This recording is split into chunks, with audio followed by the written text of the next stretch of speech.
E aí, jovens, beleza? Todos bem? Espero que sim, que todos estejam bem.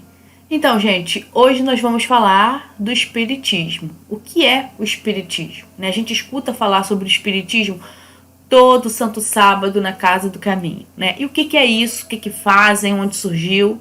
A gente vai descobrir tudo isso no estudo, mas antes eu vou fazer a prece, tá bem? Então vamos acalmar os nossos corações, elevar os nossos pensamentos, que Jesus, nosso querido irmão, nosso mestre, nosso guia, Luiz Sérgio, nosso querido amigo e patrono, e toda espiritualidade amiga, que abençoe nosso estudo de hoje, que possamos compreender mais sobre o espiritismo, estudar mais e cada vez mais seguir os ensinamentos de Jesus. Que Deus, nosso Pai, abençoe a cada um de nós, que assim possa ser, graças a Deus. Então, o que é o espiritismo? O espiritismo é uma ciência filosófica de fundamentos religiosos e ela foi codificada em 1857 com a primeira edição do Livro dos Espíritos, tá certo? Foi escrito por Allan Kardec sobre a orientação dos espíritos superiores. E essa codificação, ela tem 5 livros, que é o Livro dos Espíritos, o Livro dos Médiuns, o Evangelho segundo o Espiritismo, o Céu e o Inferno e a Gênese. Kardec tem outros livros, inclusive um que se chama O que é o Espiritismo, mas são essas 5 obras que compõem o pilar da doutrina dos espíritos e elas se complementam e devem ser estudadas e compreendidas por todos os espíritas. Inclusive, o Livro dos Espíritos é o marco inicial e fundamental do espiritismo, que surgiu com ele e se propagou e se impôs e se consolidou no mundo. O que o espiritismo ensina? Eu vou fazer aqui um resumo dos pontos fundamentais ensinados pela doutrina espírita, certo? Então, o primeiro é que Deus é a inteligência e a causa primária de todas as coisas. Ou seja, Deus, ele é eterno, ele é imutável, ele é imaterial, ele é único, onipotente e soberanamente justo e bom. O universo, ele é a criação de Deus e abrange ali todos os seres, racionais, irracionais, animados, inanimados, materiais e imateriais. Além do mundo corporal, habitação dos espíritos encarnados, nós aqui na Terra, existe também o mundo espiritual, que é a habitação dos espíritos desencarnados. No universo, há outros mundos habitados, com seres ali de diferentes graus de evolução, alguns iguais, outros mais evoluídos, outros menos evoluídos do que nós aqui na Terra. Todas as leis da natureza são leis divinas, porque Deus é o seu autor. Então, elas abrangem tanto as leis físicas quanto as leis morais. As leis físicas são as leis que regulam ali o mundo material e o seu estudo e a competência da ciência. E as leis morais são as regras que regem a vida do corpo e da alma e são as leis que dizem respeito ao homem em si mesmo e na sua relação ali com Deus e com o seu próximo, tá certo? Um outro ponto do espiritismo, o homem é um espírito encarnado em um corpo material, Vamos lá. O perispírito é o corpo semimaterial que une o espírito ao corpo material. E aí temos nós, tá certo? Não sei se ficou meio confuso, mas acho que deu para entender. Os espíritos são seres inteligentes da criação e constituem o mundo dos espíritos e são imortais. Os espíritos, eles são criados simples e ignorantes e evoluem intelectual e moralmente, passando de uma ordem inferior a uma ordem mais elevada até a perfeição. Os espíritos, eles preservam a sua individualidade antes, durante e depois de cada encarnação. E nós, espíritos, a gente precisa reencarnar tantas vezes quantas forem necessárias para o próprio aprimoramento, Ou seja, eu vou ter que reencarnar quantas vezes forem precisas até eu chegar ali à perfeição espiritual. Mas como a gente ainda está aqui embaixo, vai demorar um pouquinho, tá certo? Os espíritos evoluem sempre, em suas múltiplas existências corpóreas e podem estacionar, mas nunca regredir. Então, a rapidez do seu processo moral e intelectual vai depender ali dos esforços que a gente faz para chegar à perfeição. Então, o que eu aprendi e evoluir, eu não vou perder. Mas se uma encarnação você não fizer nada para agradar a Deus, né? Tem até um ditado que diz isso. Não sei se é um ditado, mas já ouvi essa palavra, né? Hoje fulano de tal não fez nada para agradar a Deus, né? Agora imagina uma encarnação inteira sem agradar a Deus, né? A gente não retrocede, mas ficamos ali estacionados e acabamos perdendo ali a oportunidade de evoluir um pouco mais.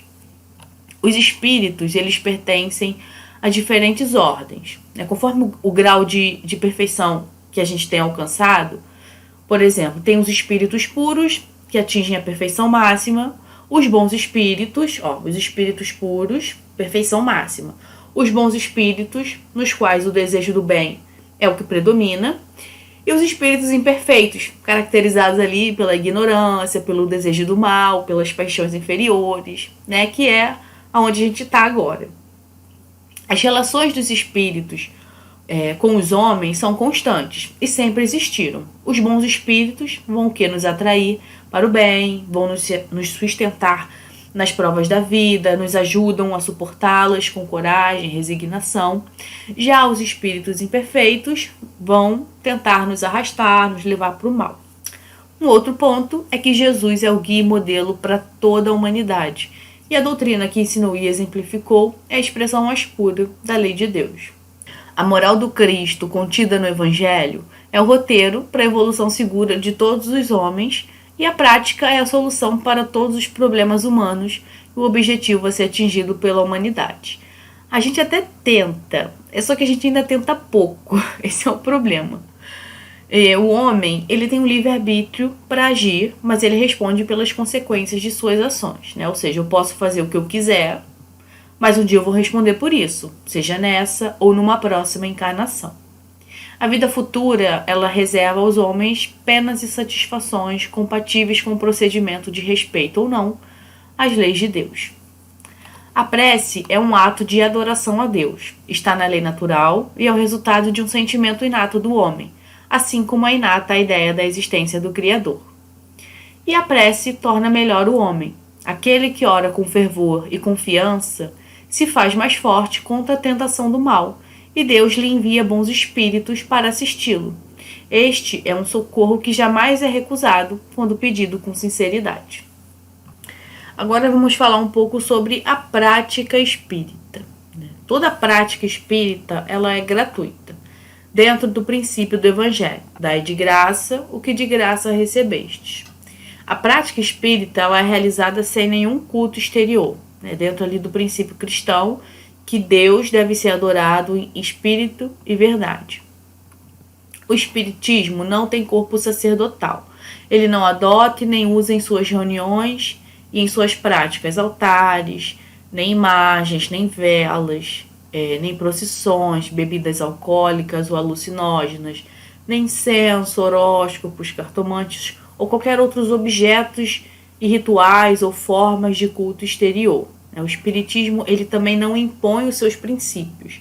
Ele convida os interessados a conhecer e avaliar os ensinamentos, ali com discernimento e razão, antes de aceitá-los. A mediunidade que permite a comunicação dos espíritos com os homens é uma faculdade que muitas pessoas trazem consigo ao nascer, independentemente de religião ou da diretriz doutrinária de vida que a pessoa adote. A prática mediúnica espírita só é aquela que é exercida com base nos princípios da doutrina espírita e dentro da moral cristã. O espiritismo, ele respeita todas as religiões, ele valoriza todos os esforços para a prática do bem e trabalha para a confraternização entre todos os homens, independentemente da sua raça, cor, nacionalidade, crença, nível social ou cultural. E reconhece ainda que o verdadeiro homem de bem é o que cumpre a lei de justiça, de amor e de caridade na sua maior pureza. Como e quando surgiu a religião espírita? O espiritismo é mais que uma religião, é uma doutrina que possui 3 aspectos: filosófico, científico e religioso. Por isso é comum o termo doutrina espírita. A doutrina espírita surgiu após o trabalho de codificação, ou seja, da reunião dos seus princípios básicos, formando assim uma base teórica e sólida. Trabalho esse feito por Rivail, que mais tarde passou a usar o pseudônimo de Allan Kardec. Kardec era pedagogo renomado na França, professor e autor de diversos livros em diversas matérias, como gramática francesa, matemática, educação, entre outros, e era membro de diversas sociedades científicas. Em 1850, Kardec ouviu falar pela primeira vez dos chamados fenômenos das mesas girantes. Tratava-se ali de reuniões onde pessoas sentadas em volta de mesas diziam ter comunicação com os mortos através dos movimentos e batidas dessas mesas. Então, como Kardec estava ali estudando um assunto de interesse da medicina da época, que era o magnetismo animal, ele foi convidado por amigos para assistir uma dessas reuniões. A princípio, ele hesitou, por parecer algo totalmente fora de lógica, mas resolveu verificar do que se tratava. E ao participar dessas reuniões, que eram ali uma moda da alta sociedade francesa da época, ele percebeu que havia algo além daquilo que as pessoas viam por trás do fenômeno. E aí, Kardec decidiu investigar, usando ali os seus conhecimentos de metodologia científica, e verificar o que era mentira, o que era verdade entre os fatos, entrevistou aqueles que davam as mensagens, que eram os espíritos, pesquisou métodos de trabalho, ele reuniu comunicações de diversas partes do mundo, compilou todos os resultados e organizou e publicou, em 18 de abril de 1857, o Livro dos Espíritos, que foi ali a primeira obra da codificação espírita. Nessa época, então, ele já tinha adotado o pseudônimo Allan Kardec, que era inclusive o nome de uma das suas encarnações anteriores. Ele fundou também a Sociedade Espírita de Paris, sendo ali a principal agremiação espírita do movimento nascente, e mais tarde ele publicou diversos livros sobre o espiritismo, sendo os principais o Livro dos Médiuns, o Evangelho segundo o Espiritismo, a Gênese e o Céu e o Inferno. E assim nasceu a doutrina espírita e o seu movimento de estudo e divulgação. É muito comum as pessoas chamarem esse movimento de kardecismo, inclusive eu já chamei muito e às vezes eu ainda chamo, tá?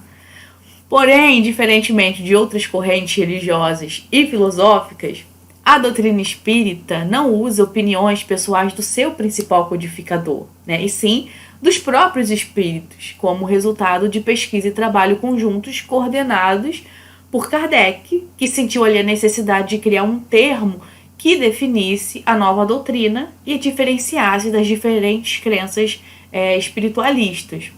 E aí ele criou o termo espírita ou espiritista para que ficasse bem clara essa diferença. Portanto, o termo kardecismo não expressa fielmente o significado da doutrina espírita, tendo em vista que ela é dos espíritos e não de Kardec, que foi seu codificador. Tá certo? Então, para a gente finalizar, só aqui fazendo um resumão, o espiritismo ele é uma doutrina de cunho filosófico, religioso e científico, voltado ali para o aperfeiçoamento moral do homem por meio dos ensinamentos transmitidos por Jesus e seu evangelho, que foi comunicado por espíritos desencarnados a Allan Kardec e codificado em 5 livros conhecidos como Pentateuco Kardeciano.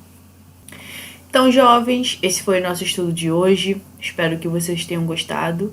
E para finalizar, eu vou fazer a prece. Jesus, nosso mestre de infinito amor e bondade, obrigada pelo estudo de hoje, que possamos aprender mais sobre a doutrina espírita, essa doutrina que nos ampara, nos guia sobre os ensinamentos de Cristo, que possamos levar sempre conosco as vibrações sinceras de amor, carinho, fraternidade. Que assim possa ser, graças a Deus. Tchau, gente. Até a próxima.